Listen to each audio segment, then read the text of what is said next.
Welcome, my friend. I am so glad you're here today. Stepping into the world of Freemasonry for the first time, well, it can feel a bit like crossing this mysterious threshold. But today, speaking as your mentor, I want to personally welcome you to this explainer. We're going to step inside the lodge together and discover the profound, grounded reality of our traditions. We're leaving the myths and the rumors at the door. What we're actually looking at is an incredible journey of brotherhood, education, and true self-discovery that's just waiting for you.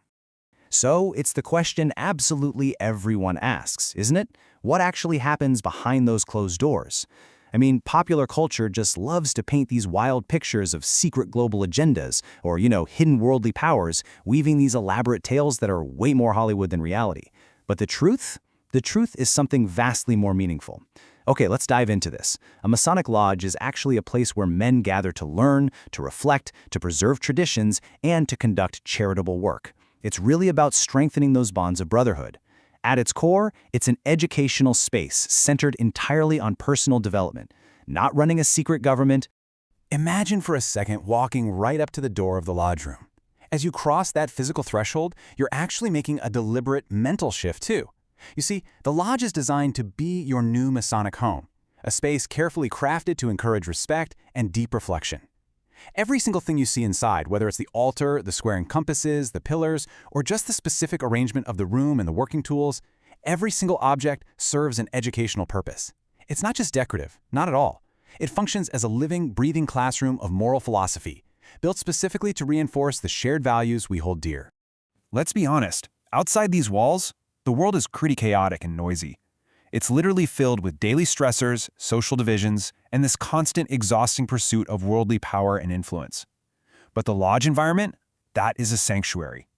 It's a place of thoughtful reflection, dignity, and absolute mutual respect. And we actually achieve this separation right from the start using our formal opening ceremony. Now, this ceremony isn't just some stuffy, outdated formality. It establishes order. It intentionally transitions our minds away from all those ordinary, stressful concerns, actively preparing us to learn and interact with true razor-sharp focus. Now, we use a word that often gets heavily misunderstood, and that word is ritual. But if you strip away all the myths, ritual is not some spooky or mystical practice.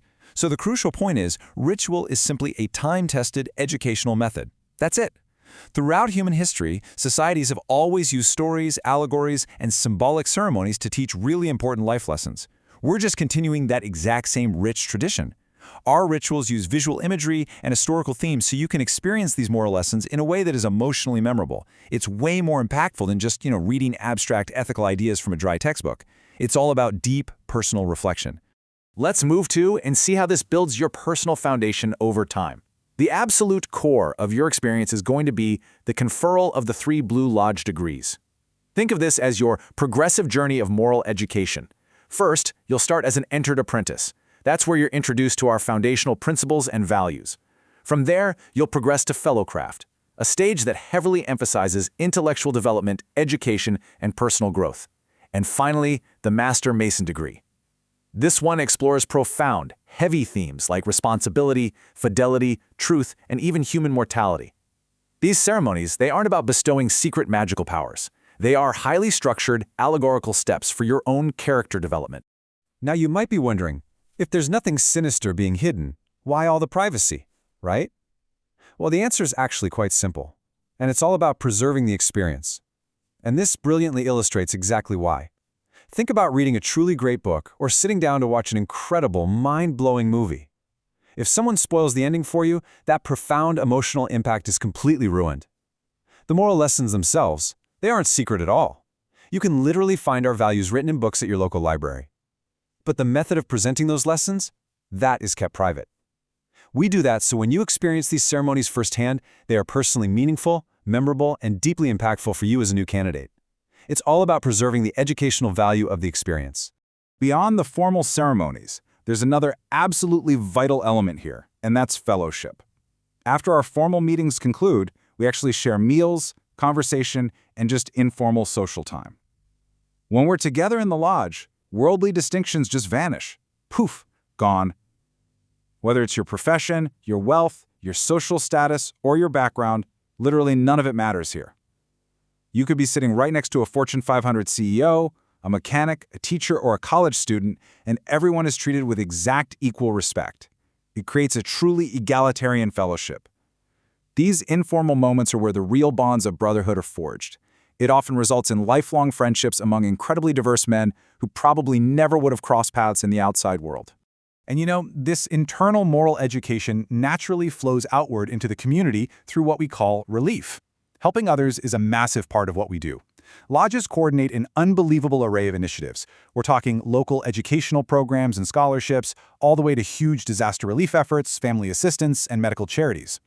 While a lot of the public's attention gets drawn to our ceremonies, the truth is much of our actual administrative business during meetings, reading the minutes, going over financial reports, committee updates, a huge chunk of that actually revolves around the teamwork required to plan and coordinate this vital community service.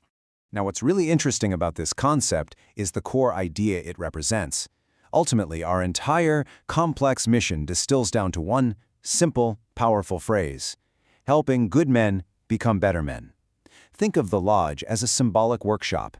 Just as operative stonemasons centuries ago used physical tools to carefully shape and refine rough stones into perfect blocks for those grand cathedrals, well, we use symbolic tools, traditions, and education to work on improving ourselves. It's an ongoing, lifelong process of shaping our character, honing our discipline, and building our wisdom. So as we wrap up this explainer, and you stand right at the beginning of your own exciting Masonic journey, I want to leave you with one final thought. You know now that behind the lodge door lies neither conspiracy nor some hidden power. Instead, there's a community completely dedicated to wisdom, charity, and true brotherhood. The tools for moral education and self-improvement are right there, waiting for you inside. So the real question is, how will you use these tools to build a better version of yourself and your community? This lifelong journey of self-discovery and service is completely yours to embrace. Thank you so much for taking the time to explore this with me today, and man, I honestly cannot wait to see the builder you become.